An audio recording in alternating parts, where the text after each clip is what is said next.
Lettre de réclamation à ceux qui m'ont demandé d'écrire une lettre à ma fatigue. C'est vraiment très con, cette histoire de lettre à ma fatigue. Ma fatigue, mais laquelle? Désolé, vous auriez pu faire l'effort de préciser. Vous voulez que je m'adresse à qui? À ma fatigue enivrante de l'autre jour lorsque, après avoir crapahuté sur le sentier, je suis arrivée au sommet de la montagne? En fait, c'était une colline, mais montagne, ça fait mieux.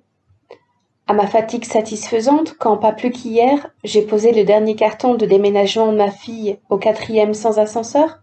Faites des gosses. Je veux bien leur écrire à ces filles-là, on a passé un bon moment ensemble. Je pourrais les remercier.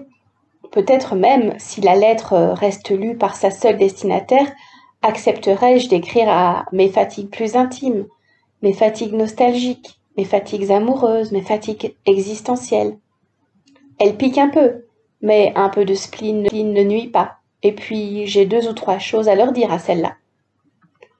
En revanche, il y en a une à laquelle je me refuse encore à écrire. C'est cette saloperie de fatigue qui m'a bouffé l'existence pendant des années.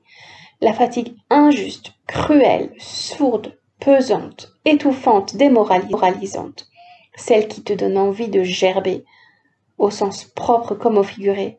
La fatigue sans raison ni repos, qui te ronge à l'intérieur jour après jour, que tu vis comme un châtiment de la vie pour une faute que tu n'as pas commise. Cette fatigue-là, qui t'oppresse encore plus quand tu as à la combattre, qui fait mine de disparaître pour mieux frapper juste après que tu as eu l'audace de l'oublier un seul instant, cette fatigue vampire qui te vide, qui t'isole, car elle ne peut pas être partagée, elle me fait encore mal rien que d'y penser. Certains jours, je la ressens furtivement.